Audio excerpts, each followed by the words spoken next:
भारत में कोरोना के नए स्ट्रेन की दस्तक हो चुकी है। 6 केस मिल चुके हैं, जिसने कहीं ना कहीं दहशत लोगों में एक बार फिर से पैदा कर दी है। साथ ही साथ आज किसान आंदोलन पे भी हम अगले आधे घंटे तक चर्चा करेंगे, क्योंकि किसान आंदोलन में कल अहम पड़ाव हो सकता है जब केंद्र सरकार के साथ किसानों की मुलाकात होगी। उसके बाद देखा जाएगा कि आखिरकार क्या नतीजा जो है इस बातचीत का निकलता है। लेकिन बड़ी खबर के साथ शुरुआत। आपको बता दें, देश में कोरोना के नए स्ट्रेन के 6 केस मिले हैं। जिस तरह से कोरोना वायरस के नए स्ट्रेन ने दस्तक दी है, हैदराबाद में 2, बेंगलुरु की लैब में 3 केस मिले हैं। तो बड़ी जानकारी लगातार आपको कोरोना वायरस के नए स्ट्रेन के बारे में, जहां पुणे की लैब में कोरोना के स्ट्रेन का एक केस सामने आया है। तो ब्रिटेन यात्रा से लौटे थे सभी मरीज। तो बड़ी जानकारी, जिस तरह से ब्रिटेन में कोरोना वायरस का नया स्ट्रेन मिला था, उसके बाद अब देश में कोरोना के नए स्ट्रेन के 6 केस सामने आ गए हैं।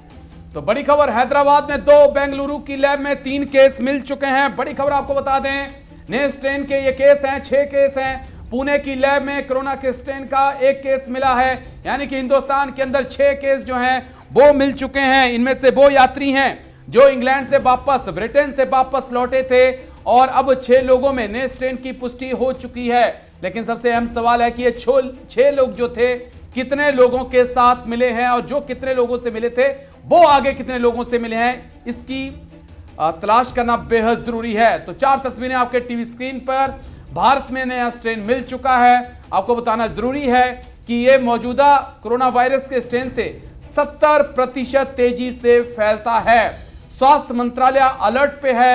वैक्सीनेशन का अभी भी इंतजार है, ड्राई रन चल रहा है, लेकिन कब आएगी ये कहना अभी भी जल्दबाजी होगा। तो लगातार 4 तस्वीरें आप अपने टीवी स्क्रीन पर देख सकते हैं, जहां पर भारत में कोरोना वायरस का नया स्ट्रेन जो है उसने दस्तक दे दी है। वहीं ये कहा जा रहा है कि जो नया स्ट्रेन है वो कोरोना वायरस से 70% तेजी से फैलने वाला स्ट्रेन है। वहीं इसी को लेकर के स्वास्थ्य मंत्रालय की तरफ से अलर्ट जारी कर दिया गया है, लगातार अलर्ट जारी किया गया है। तो कहां मिले हैं नए नए स्ट्रेन के लक्षण, उसके बारे में आपको जानकारी देते थे। जहां 25 नवंबर से 23 दिसंबर के बीच नए स्ट्रेन की दस्तक हुई थी, जहां पर अब माना जा रहा है कि करीब 33,000 लोग यूके से वापस आए थे, जिनमें से अब 6 लोगों में स्ट्रेन मिला है। सभी को ट्रैक किया गया है और उनका टेस्ट करवाया गया है। तो किन किन लोगों में नया स्ट्रेन मिला है उसके बारे में जानकारी दे रहे हैं। इनमें से कुल 114 लोग कोरोना पॉजिटिव निकले थे।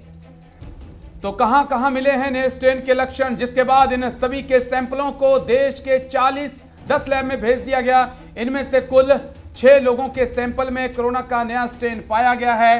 हैदराबाद में 2 केस, पुणे में 1, बेंगलुरु की लैब में 3 नए स्ट्रेन केस मिल चुके हैं। इन सभी लोगों को राज्य सरकार ने सेल्फ आइसोलेशन रूम में रखा है, जबकि उनके संपर्क में आए लोगों को क्वारंटीन कर दिया गया है। बड़ी खबर इस वक्त की आपको भी बता दें, 23 दिसंबर से 31 दिसंबर तक यूके से आने वाली सभी फ्लाइट को रद्द कर दिया गया है। यूके से वापस आ रहे लोगों का RT-PCR टेस्ट किया जा रहा है, जिसके बाद उन्हें सैंपल के जीनोम सीक्वेंसिंग की जांच जो है वो की जा रही है।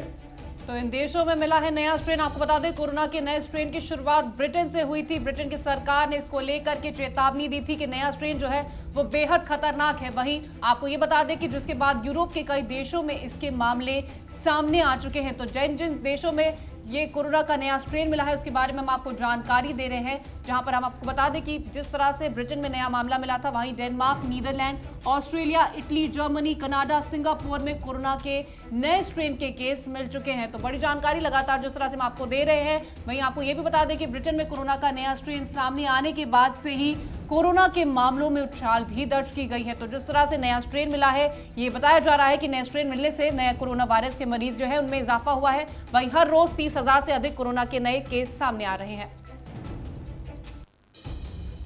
तो इन देशों में जहां जहां कोरोना मिला है वो आपको जानकारी दे रहे हैं। बीते दिन भी 40,000 के करीब कोरोना के केस दर्ज किए गए हैं ब्रिटेन में। तो ब्रिटेन में फिर से कोरोना का खौफ देखने को मिल रहा है। आपको बता दें कि जो नया स्ट्रेन मिला है वो 70% ज्यादा तेजी से फैलता है। हमारे सहयोगी निशांत राय हमारे साथ जुड़ चुके हैं। निशांत, नई चुनौती, नया साल और 6 नए स्ट्रेन के मरीज मिलना। से अलर्ट पर थी, लेकिन अलर्ट करने में काफ़ी देरी हो गई क्योंकि ब्रिटेन से जब तक ये सूचना आई तब तक बड़ी संख्या में ब्रिटेन से नागरिक भारत में आ गए थे। और अब जैसे कि 6 नागरिकों में ये स्ट्रेन पाया जा रहा है तो ये चिंता का विषय है, क्योंकि ब्रिटेन की अगर बात की जाए तो जहाँ जहाँ ये स्ट्रेन मिला है इसने मामलों में लगभग 300% का इजाफा कर दिया है वहाँ पर कोरोना संक्रमण के। तो ऐसे में ये स्ट्रेन कितना खतरनाक है ये रिसर्च का विषय है। लगातार कोरोना वायरस खुद को म्यूटेट कर रहा है और वैज्ञानिकों की माने तो लगभग 20 बार ये अपना रूप बदल चुका है। ऐसे में इस म्यूटेशन में कितनी खतरनाक है, क्या इसका असर है, इसके बारे में अभी तक कोई रिसर्च पूरी तरीके से ठीक तरीके से सामने नहीं आई है। लेकिन कहा यह जा रहा है कि ये जो म्यूटेशन है कोरोना का और ये जो स्ट्रेन है ये प्रोटीन को जीन में लगभग 8 गुना ज़्यादा बढ़ा देता है और साथ में इम्यून सिस्टम को भी बहुत बुरी तरीके से प्रभावित करता है, जिससे कि व्यक्ति की जान पर बना सकती है। लेकिन अभी तक इसकी आधिकारिक तौर पर किसी भी लैब ने पुष्टि नहीं की है। जिस तरह से कहा जा रहा है कि 6 लोगों में कोरोना का नया स्ट्रेन मिला है, तो ये कब तक पुष्टि हो पाएगी कि उनसे जो संपर्क में आए थे लोग उनको किस तरह से ढूंढा जाएगा और उनका इलाज किस तरह से किया जाएगा, क्योंकि कोरोना वायरस का जिस तरह से अभी तक कोई इलाज नहीं मिला था और ये माना जा रहा है कि ये जो नया स्ट्रेन है ये बेहद खतरनाक है। तो क्या जिस तरह से कोरोना मरीजों का इलाज हो रहा तो उनको भी इसी तरह से इलाज किया जाएगा? देखिए, कोरोना मरीजों का एक इलाज है कि पहले आइसोलेट कीजिए, फिर अगर उनको सांस से संबंधी कोई तकलीफ होती है तो तमाम जो चीज़ें हैं, चाहे वेंटिलेटर हो चाहे ऑक्सीजन देना हो, यही इस स्ट्रेन के साथ भी है। और इनके साथ चूंकि जो लोग ट्रेसिंग में लगातार जारी है, गृह मंत्रालय ने बहुत पहले एडवाइजरी जारी कर दी थी कि ब्रिटेन से आने वाले सभी नागरिक और उनसे मिलने वाले लोगों को ट्रेसिंग पे रखा जाए। तो जाहिर सी बात है कि इन 6 लोगों के इर्द गिर्द जो भी लोग आए होंगे पिछले दिनों, उन सभी को ट्रेसिंग पे रखा गया होगा और उनके बारे में जांच की जा रही होगी और किसी भी तरीके से इस वायरस को भारत में रोकना होगा, क्योंकि कोरोना संक्रमण की भी शुरुआत ऐसी हुई थी। सबसे पहले मयूर विहार और नोएडा से एक केस निकलकर सामने आए थे और उसके बाद हमने देखा था कि इसकी संख्या आज करोड़ों में है। अब ये 6 मामले सामने हैं। वैक्सीनेशन में अभी काफी समय एक अहम सवाल इस बात का भी है, जब कोरोना वायरस के मामले सामने आ रहे थे तब हमने चीन को लेकर अलर्ट जारी किया था, लेकिन जब बाद में रिपोर्ट आई, स्टडी हुई, तो पता चला कि चीन को लेकर हम होशियार थे, लेकिन यूरोप के देशों से और सऊदी के देशों से भारत में कोरोना पहुंच चुका था। बिल्कुल, उस समय अगर कोरोना बढ़ाने वाली बात की जाए तो इटली का जो एक ग्रुप पूरा घूमने आया था उसने भारत में अच्छी खासी संख्या में कोरोना मरीजों की संख्या बढ़ाई थी, जो राजस्थान और देश के तमाम हिस्सों में घूमने गया था। इसी तरीके से ब्रिटेन से तमाम नागरिक अन्य देशों में जाते हैं, उन अन्य देशों से फ्लाइट पकड़कर अगर भारत में आए। लेकिन राहत की बात यह है कि एक साथ यूरोपियन यूनियन ने और साथ में तमाम दुनिया के बड़े देशों ने ब्रिटेन की फ्लाइट को प्रतिबंधित कर दिया था। और सबसे अहम चीज़ है कि चीन वाले मसले के समय लोगों को इतनी जानकारी नहीं थी इस महामारी के बारे में, तमाम तरह के कयास लगाए जा रहे थे, लेकिन लगातार 1 साल हो गए इस बीमारी से जूझते हुए, तो जरूरत के जितने कदम है वो भारत सरकार समेत पूरी दुनिया के देश उठा रहे हैं।